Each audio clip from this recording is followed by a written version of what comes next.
존경하는 국민 여러분, 해외 동포 여러분, 국무총리님과 국무위원 여러분, 더불어민주당 대표 이재명입니다. 지구 반대편의 우크라이나와 러시아 간 전쟁은 우리 삶에까지 심각한 영향을 미쳤습니다. 미중 갈등이 격화되고 글로벌 공급망 재편이 가속화되면서 지난 30년간 지속된 자유무역의 태평성대는 이제 막을 내렸습니다. 국익을 위한 무한 경쟁의 시대, 신보호주의 장벽은 가파르게 높아가고 있습니다. 눈부신 경제성장과 민주주의의 성취로 우리는 세계가 부러워하는 선진국가가 됐지만 유례없는 대전환 속에서 국가는 흔들리고 국민의 삶은 악화되고 있습니다. 저는 매일 아침 자문합니다. 국가란 무엇인가? 정치는 무엇을 해야 하는가? 국가는 국민의 생명과 안전을 지켜야 합니다. 정치는 국민의 눈물을 닦고 국민의 삶을 책임져야 합니다. 하지만 국가는 그 책임과 역할을 다하지 못했습니다. 지금도 삶의 벼랑 끝에서 생을 포기하는 국민들이 여러 곳에 계십니다. 지난 1년 우리 사회 곳곳은 거대하고 지속적인 퇴행을 겪었습니다. 새 정부 출범 1년 만에 눈 떠보니 후진국이라는 말이 유행을 하게 됐습니다. 민주공화국 주권자의 자리는 권력자가 차지했고 정치는 통치와 지배로 대체됐습니다. 부모처럼 포근하고 든든해야 될 국가는 마치 채찍을 든 감독관처럼 국민을 각자 도생으로 내몰고 있습니다. 새 정부 출범 1년 만에 윤석열 정권은 민생, 경제, 정치, 외교, 안전을 포기했고 국가 그 자체인 국민을 포기했습니다. 그야말로 오포 정권, 국민 포기 정권이라고 할 수밖에 없습니다. 윤석열 정부는 민생을 포기했습니다. 출범 때부터 수없이 비상벨이 울렸지만 정부는 민생을 방치했습니다. 원재료 물가 상승으로 부득이 가격을 인상합니다. 미안합니다. 골목마다 사정하다시피 내건 이런 안내문들이 즐비합니다. 라면과 김밥 한 줄 먹으려면 10,000원이 넘는 현실. 분식집도 부담스러운 학생들이 발길을 돌립니다. 30년 넘게 사우나를 운영했던 사장님은 치솟는 가스비와 전기요금 때문에 끝내 폐업했습니다. 카페를 운영하는 40대 부부는 전세대출 원리금, 생활비, 교육비 때문에 신용불량자가 되고 말았습니다. 가계부채는 이제 시한폭탄입니다. 올 1사분기 가계부채 총액이 약 1,854조 원입니다. 한국은 세계 34개 주요국 가운데 가계빚이 GDP를 넘는 유일한 나라입니다. 하지만 정부는 마른 수건 쥐어짜듯이 서민과 중산층을 쥐어짜면서 민생 고통을 가중시키고 있습니다. 코로나 시기에 서민 살림을 지원하고 골목 상권을 그나마 버티게 해준 지역 화폐 예산 정부가 지금 전액 삭감하겠다고 합니다. 공공기관 채용을 6년 만에 최소로 줄여놓은 정부가 고용 상황이 역대 최고라고 자평하고 있습니다. 그냥 쉬었다 이렇게 말하는 66만 명의 2030 청년들이 이 정부에게는 투명인간으로 보이는 것 같습니다. 양극화와 불평등 심화로 소득 하위 20%의 가구 중에 3분의 2가 빚을 내지 않으면 살 수 없는 소위 적자 가구가 되고 말았습니다. 윤석열 정부는 민생을 포기했습니다. 윤석열 정부의 경제 정책에 대한 긍정 평가는 최하위입니다. 국민 대다수는 경제가 나쁘다고 판단했고 좋아질 것이라는 응답은 극소수에 불과합니다. 올해 6월 OECD가 경제 성장률 전망치를 발표했습니다. 세계 경제는 0.1%포인트, G20은 0.2%포인트씩 상향 조정했는데 우리나라만 3월 0.2%포인트 하향 조정에 이어서 6월에도 0.1%포인트를 또 연이어 하향 조정했습니다. 국내외 기관을 불문하고 성장률 예측치는 매번 낮아져서 저성장의 고착화마저 우려됩니다. 세계 경제는 코로나 불황을 떨치고 정상화 중인데 유독 우리 경제만 후퇴 중입니다. 우리의 핵심 먹거리인 반도체 수출이 급전직하하면서 무역 수지는 15개월째 적자입니다. 최대 흑자국이던 중국은 이제 최대 적자국으로 전환했습니다. 수출로 살아온 대한민국이 수출에 발목 잡힌 나라가 됐습니다. 시장이 알아서 할 것이다. 이런 자유방임적인 사고로는 이 세계사적인 전환의 파고를 결코 넘을 수 없습니다. 그런데도 정부는 구체적 대안도 없이 막연하게 내년이면 회복될 것이다 이렇게 주장합니다.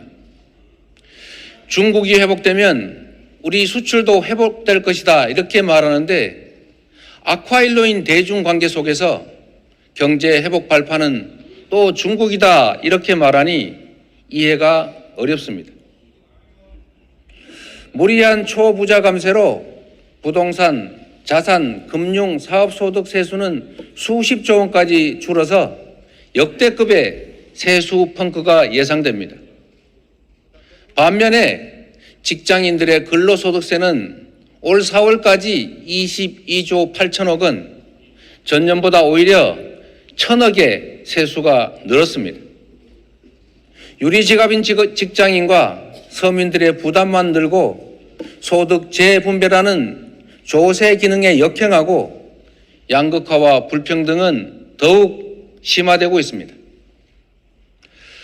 국민의 삶이 힘들고 경제가 어려워도 무대책이 대책이라는 정부로 인해서 우리나라 경제는 날개 없이 추락 중입니다. 윤석열 정부는 정치 또한 포기했습니다. 지난 6월 10일 민주항쟁 기념식에 윤석열 정부는 불참했습니다. 국가기념일 지정 이후 처음 있는 일입니다. 제주 4.3 희생자 추념식도 불참했던 대통령은 공약했던 5.18 정신 헌법 전문 수록도 외면했습니다. 지난 1년 대통령은 야당과 한 번도 만나지 않았습니다. 대통령의 시행령 통치와 거부권에 막혀서 입법부가 제대로 작동할 수 없었습니다. 대법관 임명 과정에서 대법원의 독립성은 훼손됐습니다. 대통령은 자유민주주의를 외치지만 이 땅의 자유와 민주주의는 질식의 위험에 빠졌습니다. 모든 동물은 평등하다. 그러나 어떤 동물은 더 평등하다. 조지 오웰의 소설 동물농장 속 풍자가 2023년 대한민국에서 현실이 되고 있습니다. 헌법 가치를 수호하고 국민 인권을 보호해야 될 검찰은 우리 대통령을 지킨다면서 국민을 향해 쉼없이 칼을 휘두르고 있습니다. 완장찬 감사원은 헌법상 독립기관인 권익위와 선관위를 무릎을 꿇리겠다고 수단 방법을 가리지 않습니다. 검경의 구두발은 제1야당 당사도 국회 사무처도 언론기관도 가리지 않습니다. 하루 평균 1000건이 넘는 압수수색이 벌어집니다. 무죄 추정, 불구속 수사, 공판 중심주의 원칙은 다 어디로 가고 구속과 기소가 남발되고 있습니다. 압수수색, 구속 기소, 정쟁에만 몰두하는 윤석열 정권을 두고 압구정 정권이라는 비판이 공감되지 않을 수가 없습니다.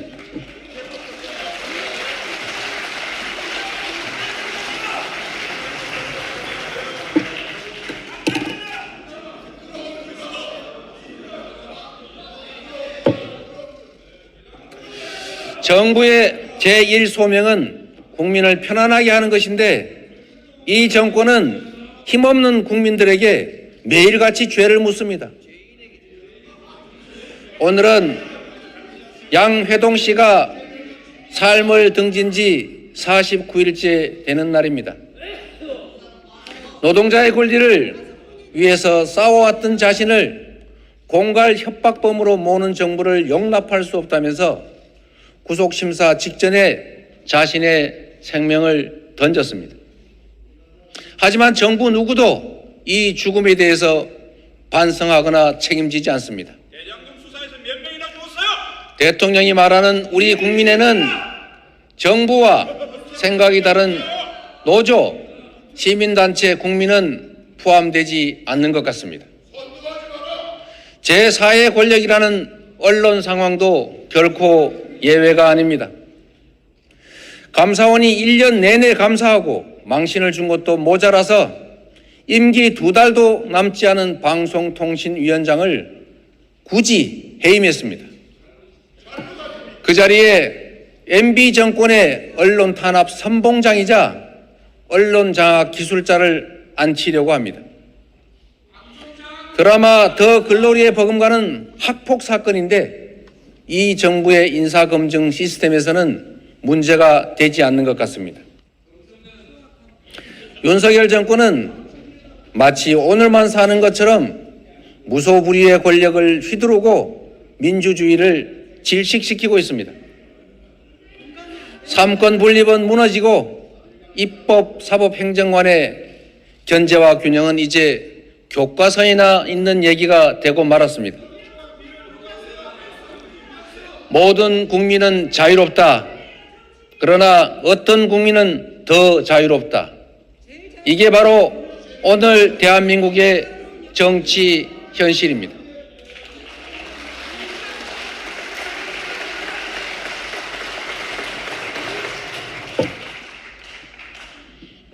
윤석열 정권은 외교마저 포기했습니다.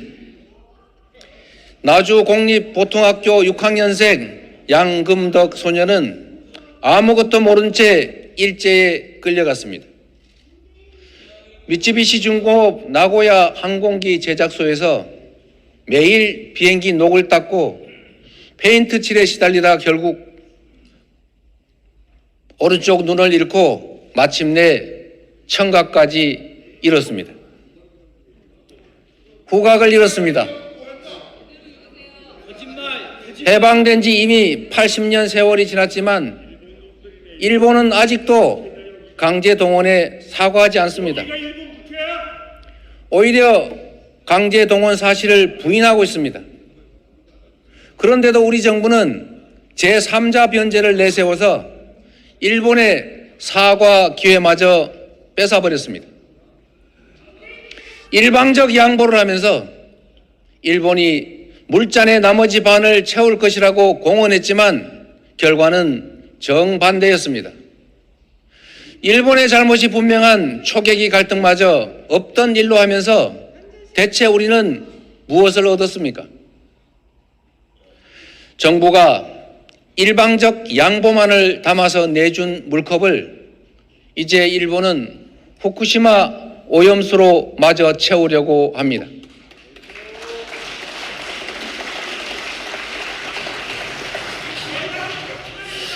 희석된 핵 오염수를 마실 수 있다, 이러는 한덕수 총리님의 말씀처럼 오염수 안전성 홍보에 우리 정부가 일본 정부보다 오히려 더 나서고 있습니다. 외교는 더 이상 보수와 진보, 네 편, 내 편의 진영 문제가 아니라 경제 문제이고 생존의 문제입니다. 외교에는 국익 중심의 전략적이고 신중한 접근이 반드시 필요합니다. 제이크 설리번 미 백악관 국가안보보좌관은 얼마 전에 미국은 디커플링이 아닌 디리스킹과 다양화를 추구한다고 말했습니다. 어제는 블링컨 미 국무장관이 베이징을 방문했습니다. 일본 역시도 지난 12일 상하이에서 중국 외교부와 협의를 가졌습니다. 테슬라, 엔비디아 같은 유수의 미국 기업들이 앞다퉈서 중국을 방문하고 있습니다. 우리도 한미 동맹과 협력을 강화하는 한편으로 경제와 인생의 조속한 안정과 회복을 위해서 중국과의 공급망 협력 체계를 꼼꼼하게 다시 챙겨가야 합니다. 외교에서는 야당도 역할을 분담해야 하고 다방면에서 다양한 공공외교가 필요합니다.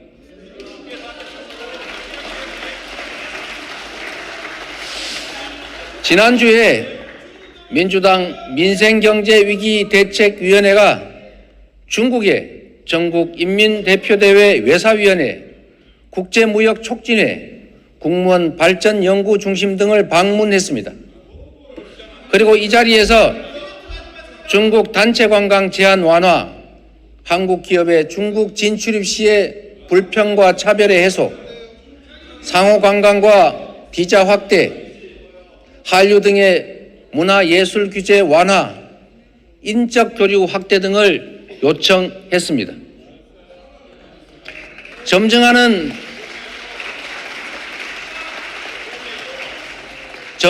북한 도발에 대비해서 한반도의 평화와 비핵화를 위한 중국의 역할도 중요합니다. 후쿠시마 오염수 방류 대응에도 함께 할 일이 많습니다.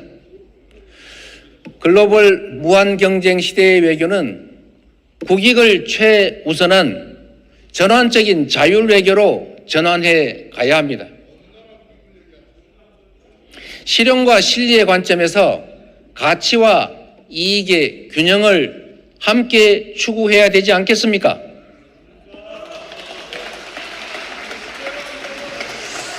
이념 중심, 진영 중심의 맹목적 편향 외교는 결코 답이 될 수 없습니다.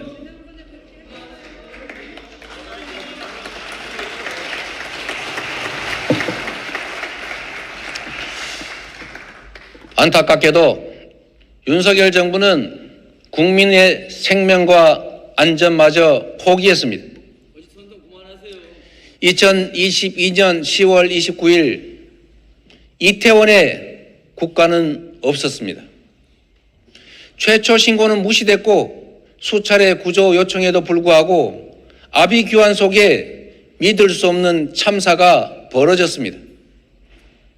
234일이라는 긴 시간이 지났지만 국가는 아무도 책임지고 있지 않습니다.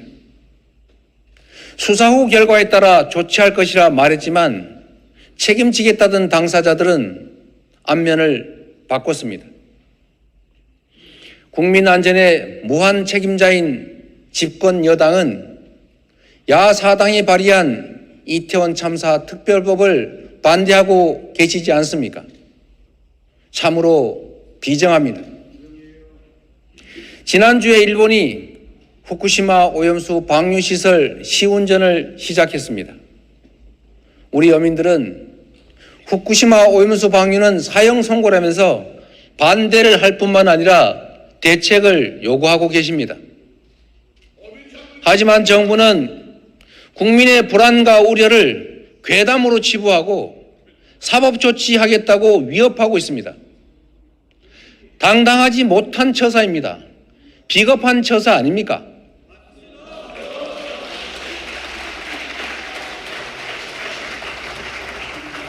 전문가들에 의하면 핵 오염수를 고체화한다는 등의 다른 선택지가 얼마든지 있는데도 일본 정부는 쉽고 비용이 적게 드는 방류를 굳이 고집하고 있습니다. 정부는 더 이상 일본 정부를 대신하는 것처럼 안전성만 강변하지 말고 주권 국가답게 방류를 막기 위한 실질 행동, 실천에 나서야 합니다. 다른 피해국처럼 반대 의사를 명백하게 발표해야 합니다. 피해국들과 연대해서 국제해양재판소에 제소하고 방류금지 임시조치 요구해야 되지 않겠습니까?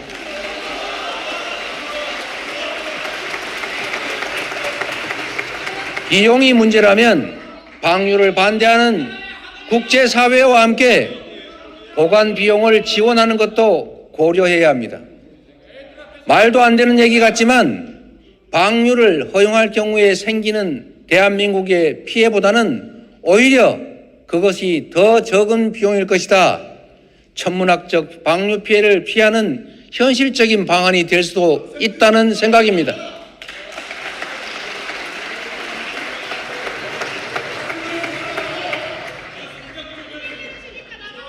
국민 여러분, 우리 민주당은 국민을 포기하지 않겠습니다. 민주당부터 할 수 있는 일을 하겠습니다.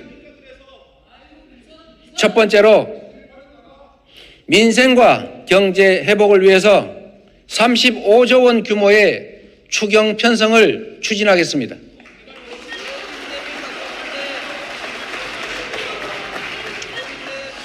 고금리로 절벽에 내몰리는 서민들부터 구해야 합니다. 금융 취약계층에 대한 긴급 생계비 대출, 중소기업 자영업자에 대한 이자와 고정비 지원에 약 12조 원 정도가 필요하다고 판단합니다. 치솟는 물가와 에너지 요금 부담에서 서민들을 보호해야 합니다. 물가 피해 계층을 중심으로 에너지 물가 지원금, 소상공인 자영업자들을 위한 가스 전기요금 지원, 농민들을 위한 농업 전기요금 지원, 지역화폐 예산 증액 등을 위해서 약 11조 원이 필요하다고 판단합니다. 주거 안정을 위해서 최소한의 삶을 보장할 수 있는 지원 예산을 편성해야 합니다. 미주택, 주택 매입을 해서 공공임대로 전환할 기회입니다. 전세보증금 이자 지원과 PF 배드뱅크 설립 등의 총 7조 원 정도의 예산이 필요합니다. 경기 불황기가 바로 정부가 활동할 때입니다. 추락하는 경제를 살리기 위해서 신속한 경제 회복 프로젝트를 가동해야 합니다. R200 대비와 같은 재생에너지 인프라 구축, 미래 성장을 위한 디지털 인프라 구축, 경기 회복을 위한 SOC 인프라 구축 등에도 4조 4천억 정도가 투입돼야 합니다. 그 밖에 전세 사기 피해 지원, 취약 청년 지원 확대, 국민안전 강화 등에도 재정 지원이 반드시 필요합니다.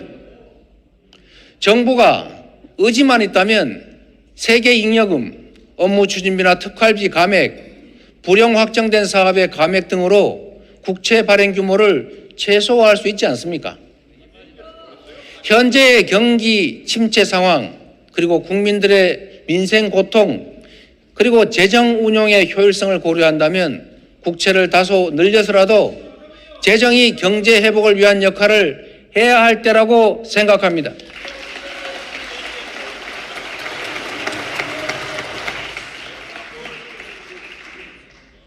국민의힘 의원님 여러분, 비난만 하지 말고 제 말씀을 좀 들어보십시오. 21년 기준으로 우리나라 국가 부채 비율은 51%입니다. 선진국 평균으로 117.9%의 절반에도 미치지 않습니다. 미국 128.1%, 일본 262.5%, 안정적 경제를 자랑하는 독일도 70%에 달합니다. 국가가 져야 될 빚을 국민이 대신 지는 이 대한민국의 이상한 현실은 결코 정의롭지 않습니다, 여러분.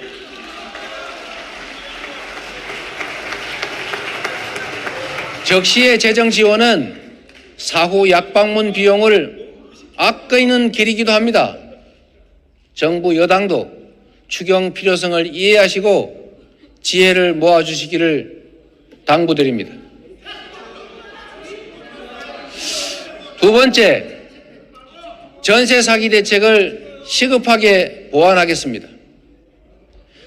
가슴에 태극마크를 달았던 30대 전세 사기 피해자가 기댈 곳 없는 현실을 죽음으로 탄원하겠다는 유서를 남기고 목숨을 끊었습니다. 그런데 국토부 장관께서는 모든 사기는 평등하다, 이런 해괴한 명언을 남기면서 전세 사기에 대한 국가 책임을 회피했습니다. 전세 대출은 국가 보증이 있어서 가능했습니다. 임대차 시장의 여러 문제는 수십 년간 방치되어 왔습니다. 전세 사기는 관련 기관들의 미비한 예방책과 제도적 허점을 파고든 범죄입니다.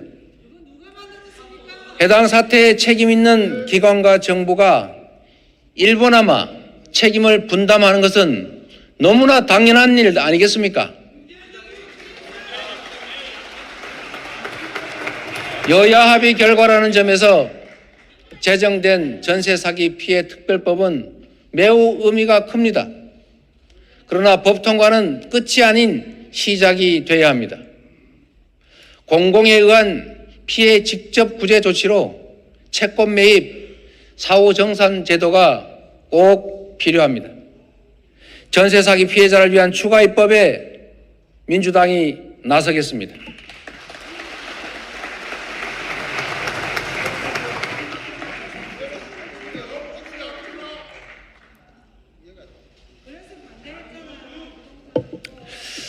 민주당은 미래를 준비하겠습니다. 세계사적 대전환의 위기를 기회로 바꾸어 가겠습니다. 그 첫 번째 방안으로 미래 산업 기반을 구축하겠습니다. 세계는 빠르게 변화하고 있습니다. 미국은 인플레이션 감축법으로, 유럽연합은 핵심 원자재법으로 자국 산업을 보호하고 있습니다. 유럽연합은 수입 제품의 탄소 배출량만큼 세금을 부과하는 탄소 국경 제도를 도입하기로 합의했습니다.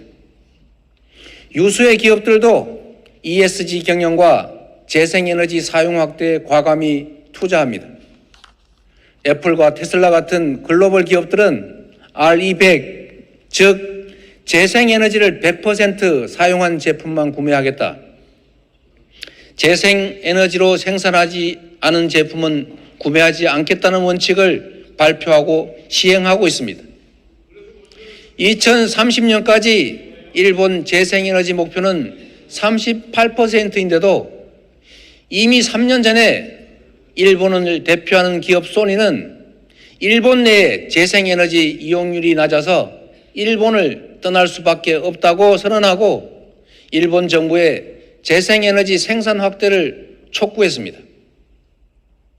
그런데 윤석열 정부는 우리의 2030년 재생에너지 목표를 21.6%로 되레 낮췄습니다. 한국 기업들이 RE100에 참여하지 못할 경우에 2040년이면 자동차 15%, 반도체 30%, 디스플레이 40%처럼 핵심 산업들의 수출 감소가 예상되고 있습니다. 아리백은 완고하고 높은 무역 장벽이 될 수밖에 없습니다. 수출 기업들은 재생에너지가 부족한 한국을 버리고 재생에너지가 풍부하고 값이 싼 나라로 생산시설을 옮길 수밖에 없는 현실 아닙니까, 여러분? 조만간에 일자리와 국내 총생산 그리고 국내 경제에 치명상을 입게 될 것입니다.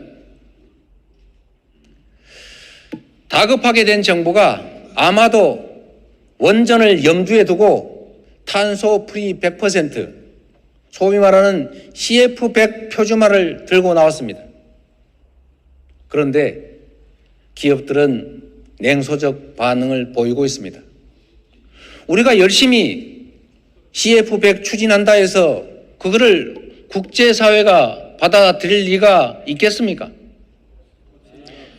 윤석열 정부가 확대 추진하는 원전, 국제사회에서 R200의 재생에너지 재원으로 인정하지 않습니다. 유럽연합도 그린 텍소노미에서 원전을 엄격하게 규제하고 나섰습니다. 2050년까지 고준위 방사성 폐기물 처리장 확보, 2025년부터 신규 원전 건설과 수명 연장 원전에는 사고 저항성 핵연료 사용, 이런 조건을 붙였는데 대한민국이 이 조건을 충족하는 것은 사실상 불가능하다는 게 현실 아닙니까? 정부의 에너지 정책의 전면적 전환을 촉구합니다. 재생에너지의 신속한 확보는 우리 산업과 경제의 생사 문제입니다. 위기는 기회로 만들어야 합니다. 에너지 위기 역시 우리 학이 따라 얼마든지 성장의 기회로 만들 수 있습니다.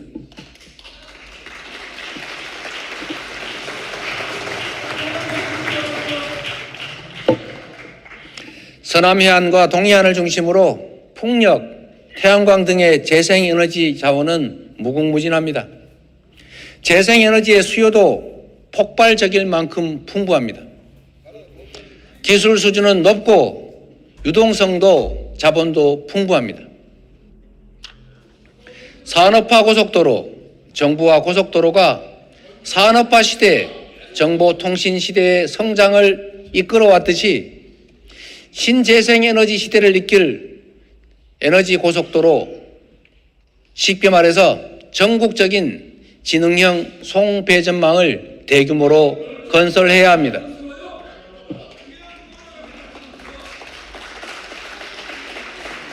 경기 불황기에 정부의 대대적인 인프라 투자, 이게 바로 일자리를 만들고 경기 침체를 막고 미래 경제와 성장의 기반을 구축하는 일석다조 효과를 낸다는 거 경제의 상식 아닙니까? 2030년 재생에너지 목표부터 글로벌 추세에 맞춰서 30% 이상으로 상향해야 우리 기업과 경제의 국제 경쟁력을 확보할 수 있습니다. 둘째로 벤처 스타트업 활성화에 총력을 다하겠습니다. 자원이 빈약하지만 인적 자원이 풍부한 우리나라는 혁신적인 제품과 서비스를 개발하는 벤처 스타트업의 성장과 육성에 생존이 달려있다, 이렇게 말해도 과언이 아닙니다. 그런데 코로나19 팬데믹 기간에도 고속 성장하던 벤처 스타트업 투자가 작년 하반기부터 곤두박질 치고 있습니다. 업계의 신음이 깊어지고 있습니다. 올해 1분기 벤처 투자는 이미 작년 동기 대비해서 60% 이상 급감했습니다. 펀드 결성도 작년 동기에 비해서 78.6%나 추락했습니다.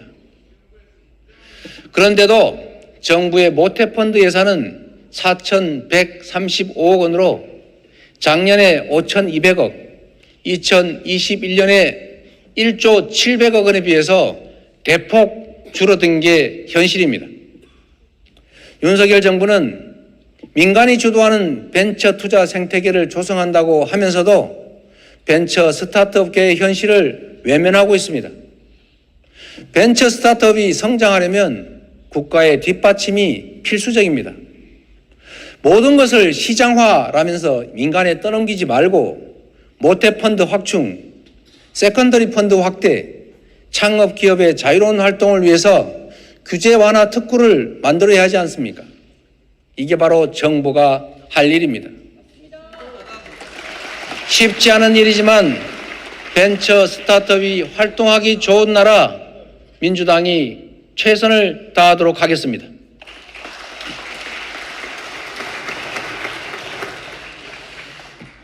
세 번째로 노동시간 단축을 통해서 혁신 경제가 가능한 경제 토양을 만들어 가겠습니다. 윤석열 정부의 주 69시간 연장 시도는 소모적 논란만 일으켰습니다. 불평등이 심각하고 사회 안전망이 부족한 이런 상황에서는 혁신적 경제 활동이 결코 쉽지 않습니다. 선진복지국가에서는 혁신 과정에서 일자리를 잃은 이들도 얼마든지 안정적으로 생활을 유지하고 신산업에서 일자리를 얻을 수 있습니다. OECD 평균보다 연간 노동시간이 무려 300시간이 더 많은 우리 현실에서는 창조적 파괴가 불가능합니다.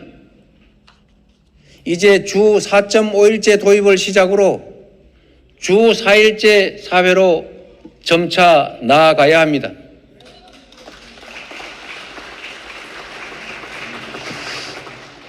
이미 유럽 여러 나라들은 주 4일제를 시행하고 있습니다. 생산성이 떨어질 것이다 라는 예측은 빗나갔고 오히려 이직률만 현저하게 떨어졌습니다. 미국에서도 근무 시간을 주 32시간으로 줄이는 법안이 공식 발의됐습니다. 노동시간 감축은 한마디로 글로벌 스탠다드입니다. 삼성전자도 최근 월 1회 주 4일제를 시행한다고 밝혔습니다. SK, CJ E&M, 카카오 게임즈 같은 데에 이어서 삼성전자의 부분적인 주 4일제 시행으로 우리 기업들의 근무 단축 실험도 점차 확산돼 가고 있습니다. 아무리 험해도 어려운 길이라도 가야 할 곳이라면 길을 만들어 가야 하지 않겠습니까? 없는 길을 만들어 내는 것이 바로 정치입니다. 가능한 영역부터 한 발 한 발 나아갑시다. 노동시간 단축으로 산업재해 같은 장시간 노동의 부작용을 줄이고 일과 삶이 조화되는 사회, 삶의 질과 효율성이 모두 높은 사회를 함께 만들어 갑시다.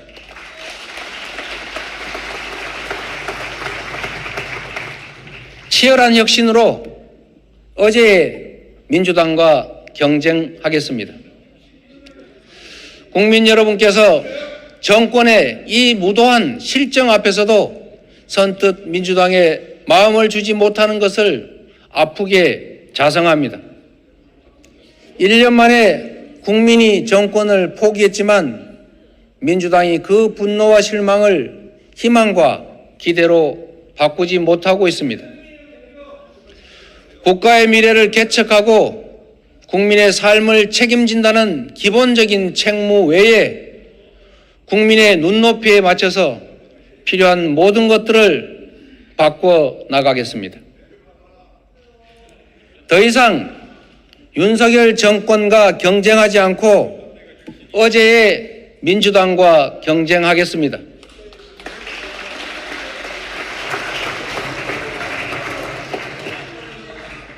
더 이상 국민의힘과 비교하지 않고 민심을 기준으로 삼겠습니다. 국민께서 민주당이 달라졌다 이렇게 느끼실 때까지 변화와 개혁을 멈추지 않겠습니다.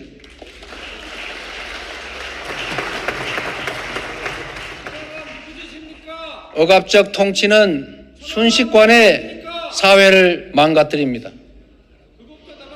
먹고 사는 문제 해결을 위해서 잘하게 경쟁을 해도 부족한데 정쟁에 몰입된 정부 여당이 야당 파괴와 정적 제거에만 혈안이다 보니 나라 살림이 제대로 될 리가 없지 않습니까?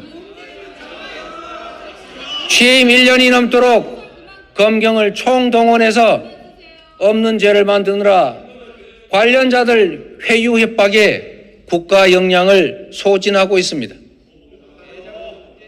국민들께서 이미 간파하고 계십니다. 자신들의 무능과 비리는 숨기고 오직 상대에게만 사정 콸라를 휘두르면서 방탄 프레임에 가두는 것이 바로 집권 여당의 유일한 전략입니다. 저를 겨냥해서 300번도 넘게 압수수색을 해온 검찰이 성남시와 경기도의 전현직 공직자들을 투망식으로 전수조사하고 강도 높은 추가 압수수색을 계속하고 있습니다. 이재명을 다시 포트라인에 세우고 체포동의안으로 민주당의 갈등과 균열을 노리는 것인가 그렇게 생각합니다. 이제 그 빌미마저 주지 않겠습니다.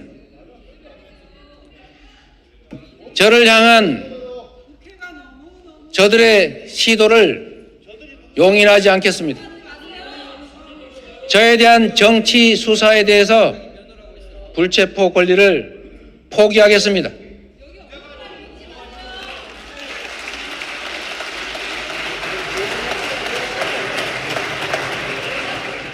지금까지 그랬던 것처럼 소환한다면 10번 아니라 100번이라도 응하겠습니다.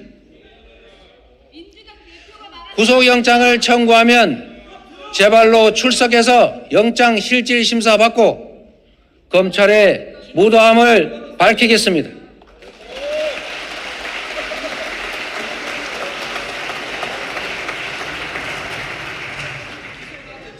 압수수색, 구속기소, 정쟁만 일삼는 무도한 압구정 정권의 그 실상을 국민들께 드러내겠습니다.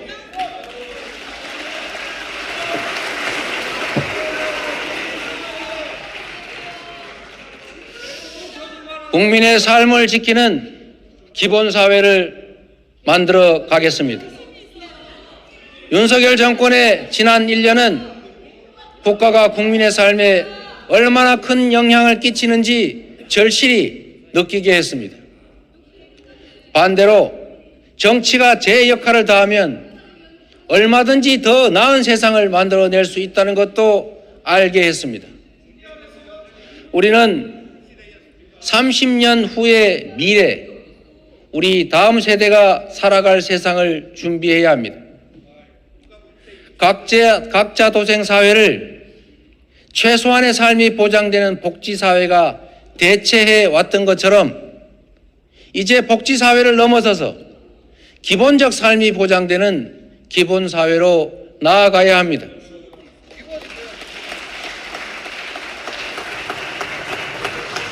원하는 모두가 일할 수 있고 노동소득만으로도 얼마든지 삶을 지속할 수 있다는 것은 이제 더 이상 진실이 아닙니다.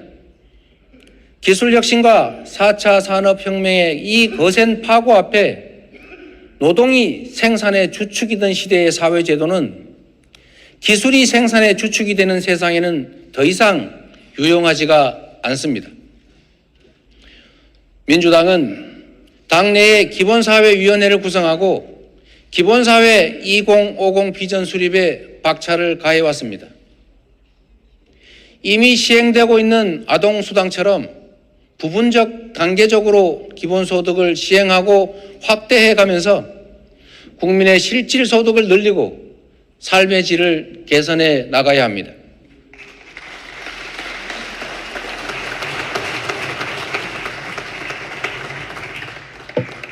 주거, 금융, 교육, 의료, 교통, 통신, 에너지 같은 국민의 다원적 욕구를 충족하는 보편적 기본 서비스를 통해서 국민의 삶에 대한 국가의 책임을 더 높여 나가야 합니다.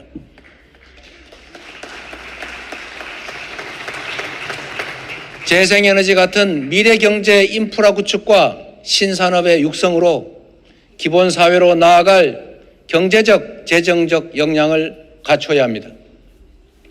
국민을 포기한 윤석열 정권의 각자 도생 정글 사회를 넘어서서 안정되고 풍요롭고 희망 넘치는 세상을 만들어 나가겠습니다.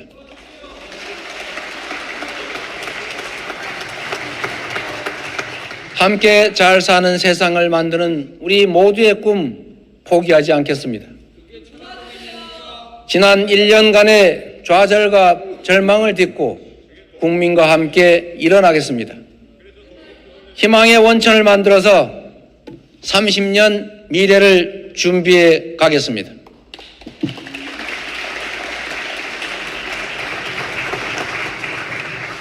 대통령께서 국가를 대표해 외교 순방길에 나서셨습니다. 국민의 한 사람으로서 큰 성과를 내시고 건강하게 귀국하시기를 기원하고 응원합니다. 고맙습니다.